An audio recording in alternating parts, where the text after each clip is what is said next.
الحمد لله نحمده ونستعينه ونستغفره ونؤمن به ونتوكل عليه ونعوذ بالله من شرور أنفسنا ومن سيئات أعمالنا من يهده الله فلا مضل له ومن يضلله فلا هادي له ونشهد أن لا إله إلا الله وحده لا شريك له ولا نظير له ولا مثل له ولا مثال له ولا وزير له ولا مقارن له ولا مكاظم له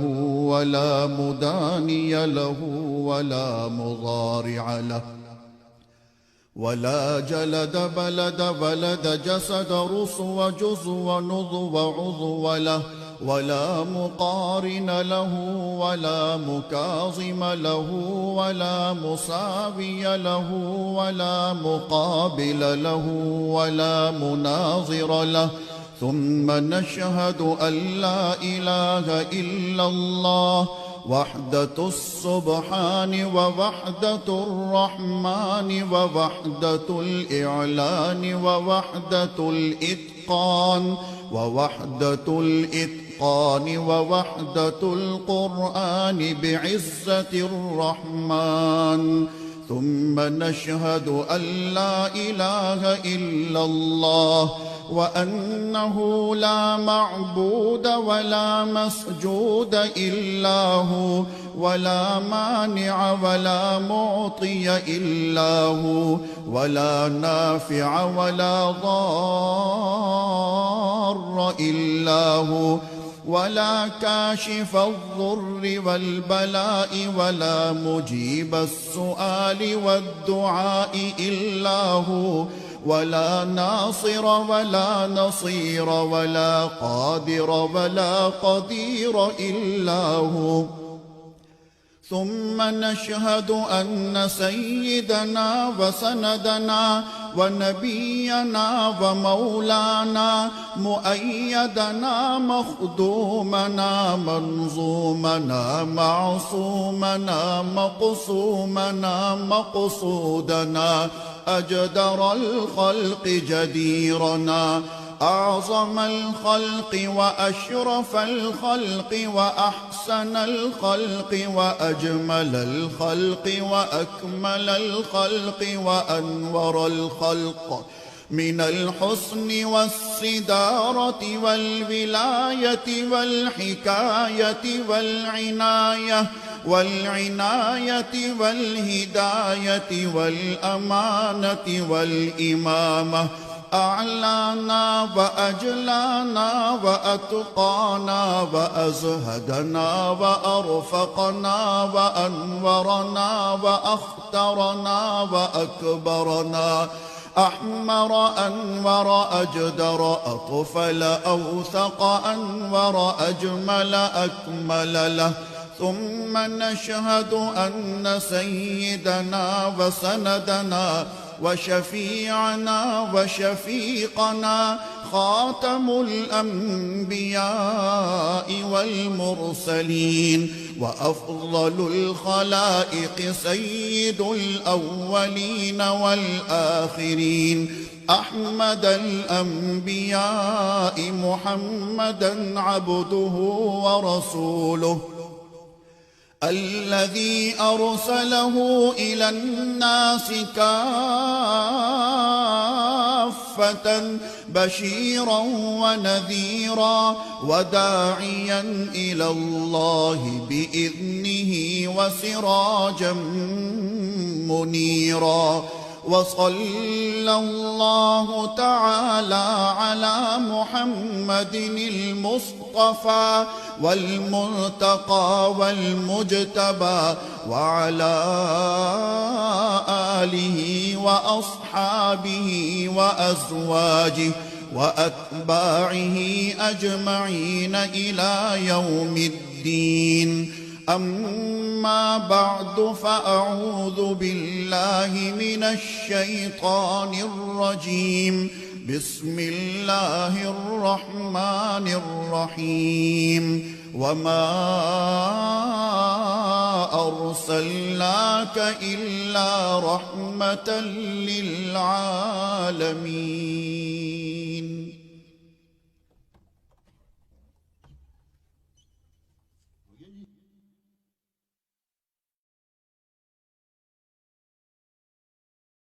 الحمد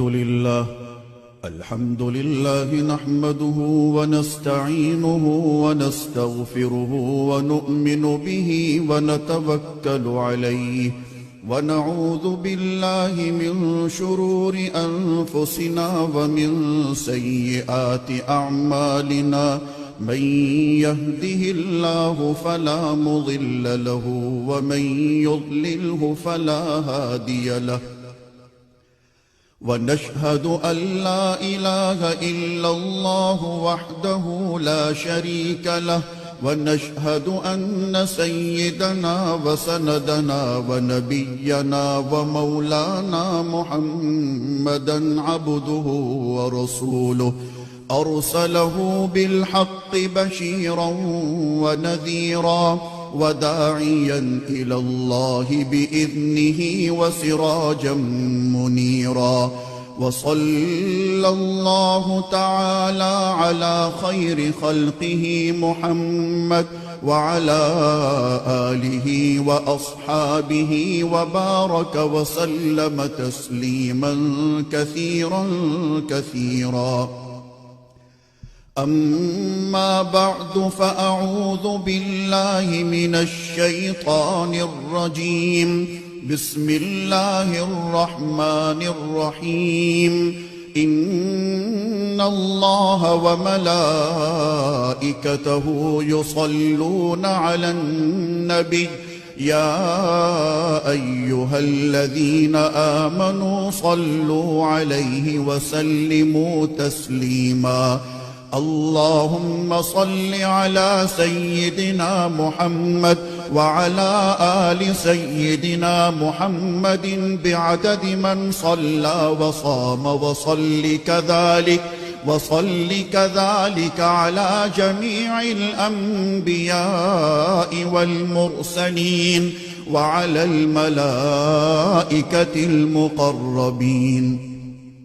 وعلى عباد الله الصالحين، خصوصا على سيد المتقين والأبرار صاحب النبي في الغار والمزار، أفضل الصحابة بالتحقيق، خليفة النبي بلا فصل،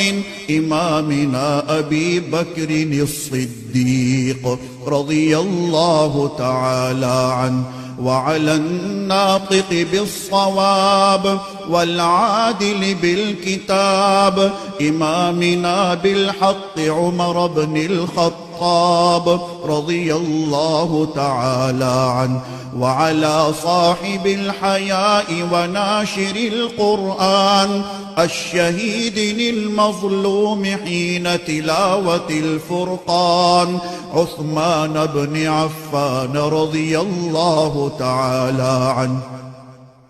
وعلى صاحب السيف والقضاء وناشر العلم والهدى أسد الله الغالب إمامنا علي بن أبي طالب رضي الله تعالى عنه، وعلى السيدين السندين السعيدين الشهيدين أبي محمد الحسن وأبي عبد الله الحسين رضي الله تعالى عنهما، وعلى سيدات الطاهرات بنات النبي المصطفى وأهل بيته المطهرة رضي الله تعالى عنهن، وعلى عميه النبي المجتبى سيدنا العباس وسيدنا حمزة رضي الله تعالى عنهما، وعلى كل الصحابة رضوان الله تعالى عنهم أجمعين. الله الله في أصحابي لا تتخذوهم من بعدي غرضا، فمن أحبهم فبحبي أحبهم، ومن أبغضهم فببغضي أبغضهم، وخير أمتي قرني ثم الذين يلونهم ثم الذين يلونهم. تعادلوا عباد الله رحمكم الله، إن الله يأمر بالعدل والإحسان وإيتاء ذي القربى، وينهى عن الفحشاء والمنكر والبغي، يعظكم لعلكم تذكرون. اذكروا الله العلي العظيم الكريم يذكركم، وادعوه يستجب لكم، ولذكر الله تعالى أعلى وأولى وأعز وأجل وأتم وأهم وأعظم وأكبر، والله يعلم ما تصنعون.